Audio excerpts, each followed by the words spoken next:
Across the vast reaches of the West, one man is always on the move to champion justice. The King of the Cowboys, Roy Rogers.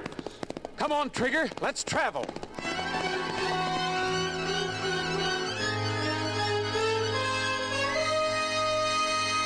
In the town of Porcupine Creek, Sheriff Hawkins is running for re-election against former Indian scout Apache Bill.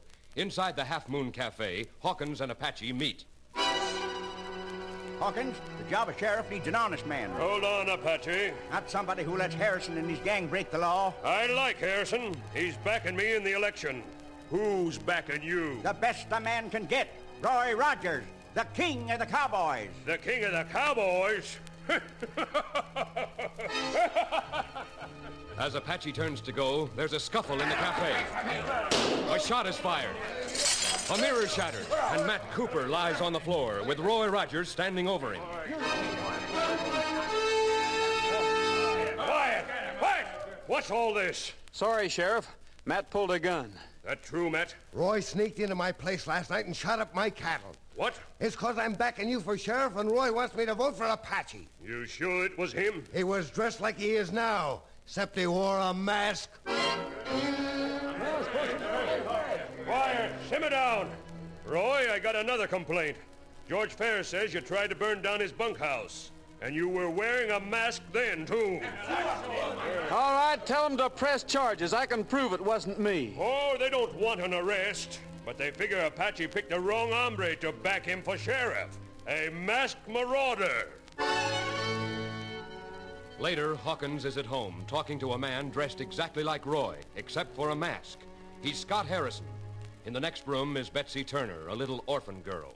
Harrison, Betsy's never met Rogers in person. When she sees you, she'll think it's him. You putting her on the stagecoach I'm holding up tonight? All arranged. That kid, innocent like, is going to help us ruin Rogers. And nobody votes for Rogers' man, Apache. All right, send the kid in. Betsy? Did you bring Roy? There he is. I hope you'll remember me the next time we meet, Betsy. Oh, I will. But I never knew you wore a mask, Roy. Oh, he's on a secret mission today. Aren't you, Roy?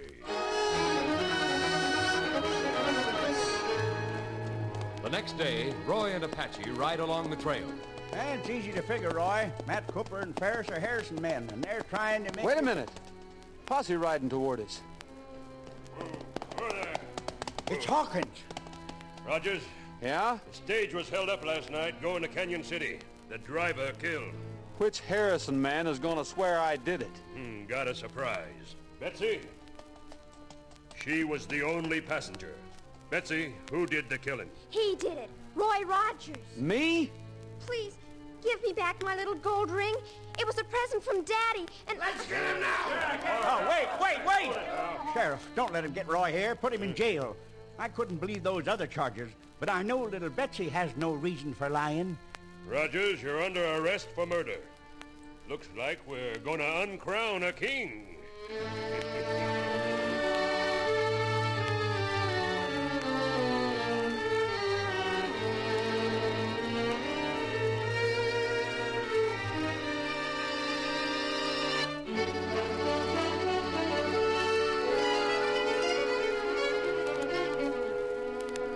That evening in jail, Hawkins brings Roy a visitor, Apache Bill, the man Roy is backing for sheriff. Rogers, Apache thinks you ought to sign a confession. Apache thinks that? Yeah, might make things easier, Roy. Got it all written out. Let's see it. Here you are, Rogers. Say, what's the matter with your nose? Nothing, just rubbing it. Apache, do you agree with the first line of this confession? Where? Here! As Apache leans forward, Roy jabs him on the jaw. Apache falls hard against Hawkins. Both men go down. Why? Shut up, Hawkins. I've got your gun. Apache, I'm not hanging for that murder. I'll rope you two together and then vamoose.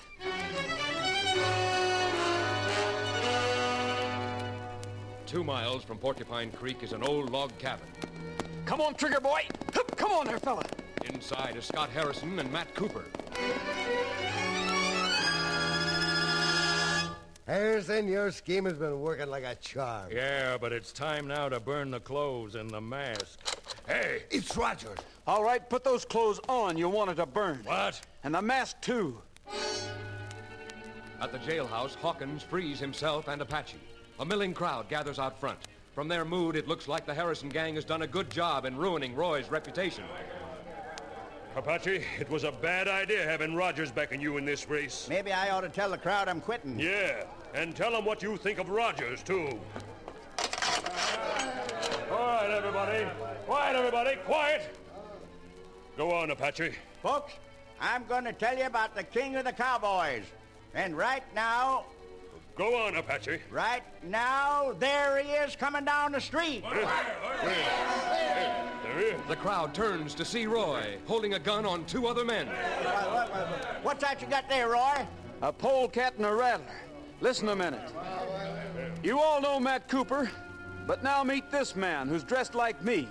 The masked marauder, Scott Harrison. What? Scott Harrison? Hawkins, do something! Wait a minute. You ain't doing nothing, Hawkins. Is Betsy Turner here? Here I am, Roy.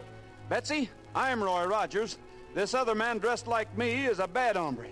He held up the stage and took the ring your dad gave you, but I got it back. Oh, thanks. I'm awful sorry about this, Roy, but Sheriff Hawkins told me that man was you. He doesn't look anything like you with his mask off. Well, Hawkins, you fooled Betsy, but I fooled you. I never once doubted Roy. Remember in the jailhouse when Roy rubbed the side of his nose? Yeah. Well, that's an old engine signal. What? Yeah, Roy was letting me know he was going to try something. Roy didn't hit me hard, but I sure knocked you over. Folks, next election day, who's going to be elected sheriff? And I guess everybody knows who's still the king of the cowboys. Well, thank you, folks. A man has to work hard to get a good name, and even harder to keep it. But a good name is more valuable than anything else a person can have. Betsy, remember that, will you?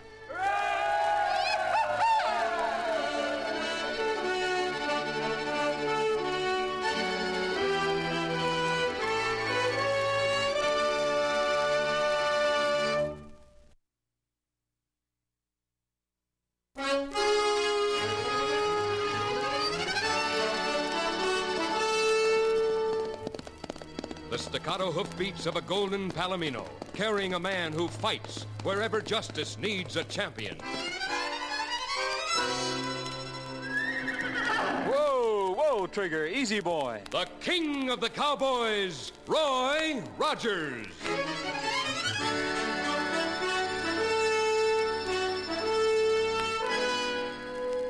Facing the cameras at the end of his television program, Roy Rogers tells his audience, Folks, racketeers have been shaking down our ranchers, demanding money for protection against cattle diseases and burned-out ranches. If any rancher doesn't pay, accidents and even worse always happen. Roy tells of an appointment he has right after the show with a rancher who's promised to talk freely. And next week, I hope I can expose this vicious racket, so nobody will ever again be victimized by a phony ranchers protection club.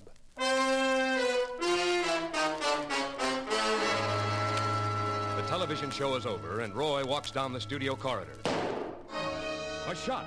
Roy, unhurt by the ambush, drops to the floor. He looks around quickly, but sees no one. Roy rushes out into the street, comes face to face with Luke Darrow, a suspected leader of the racket. Howdy, Roy. What's all the excitement? I guess somebody objects to my investigating the Ranchers Protection Club. You don't know anything about it, do you? Why, you... Now, take it easy, Luke. I haven't got all the evidence against you yet, but I want you in one piece when I get it.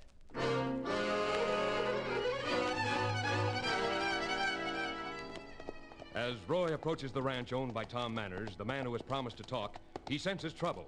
A chuck wagon with one wheel off lies on its side. Howdy, Tom. Roy, I've changed my mind. I'm not talking. What's the matter? The wheel on the wagon come off when my wife was driving.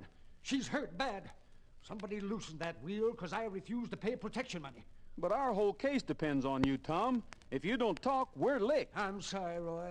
They've been threatening others, too. Like old Bert Fisher on the next ranch. I'm plain scared.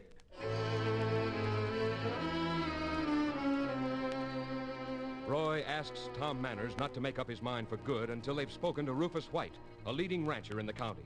Tom finally agrees. What's your advice, Rufus? Tom, I'd say the same as Sheriff Gormley would. Stick with the law. If Roy wants information, give it to him. Then call on Sheriff Gormley to look after your family. All right, Rufus. Roy, let's go back to my place. As Roy and Tom Manners leave, White does a strange thing. He beckons to a burly man in the back room. Pete. Yeah? Tom Manners hasn't learned who's boss yet. Now, Eddie, his 12-year-old boy's got a pony. You know what to do. Okay, boss.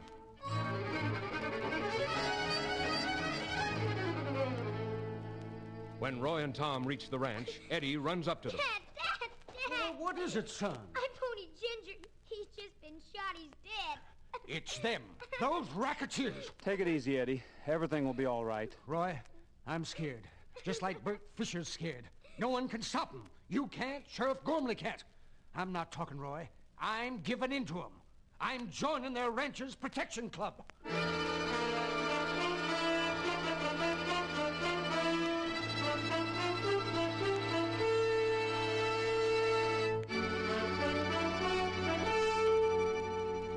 Roy feels sorry for Eddie and promises him another pony. It'll take some time till it comes, Eddie. Meanwhile, anything else you'd like? I'd sure like a movie camera. All right, let's go right down to the general store now and get one.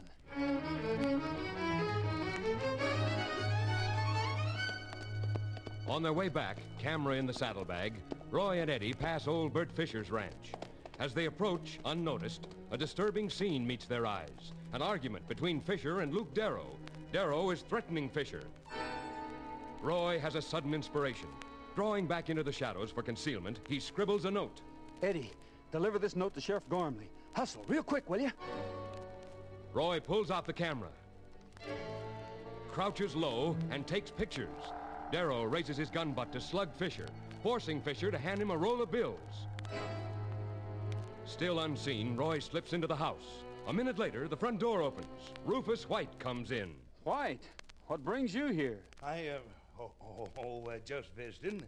What's up? Darrow is shaking down old Bert Fisher. I took movies of the whole thing. Well, that's great. Look, you take this film and have it developed. That way, we can act fast. Sure. Just give it here. Rufus White rides off. Why has Roy given him the film? Doesn't Roy suspect Rufus? Roy continues to watch Darrow and Fisher. Once more, Darrow lifts his gun against the old man. Roy races out. That's enough, Darrow. You got nothing on me, Rogers. Nothing except the movie of you shaking Fisher down. Rufus White's getting it developed right now. White? That's a laugh. Darrow's laugh is interrupted. Rufus White is coming toward them, hands up. Behind him is Sheriff Gormley. Good work, Sheriff. I came soon as Eddie brought your note, Roy, but I was too late. White ruined the film. He unrolled it, held it up in the light. Now, look here. I'll bring charges of false arrest against you. It won't help you, White. I suspected all along you were the boss of the Ranchers Protection Club. That roll of film was a trap. When you exposed it, you proved you were guilty. Sure, but guilty of what? With the film ruined, we have no proof of anything. Don't worry, Sheriff. I've got the proof. I'll explain it on my television show.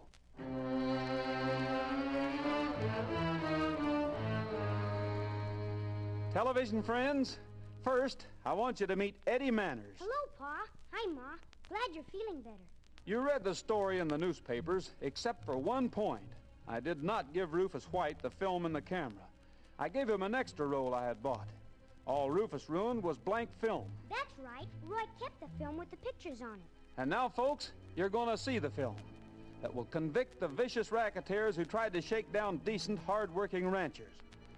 We want to keep this country honest, and we can do that by fighting evil wherever we find it. Okay, Eddie, start the movie.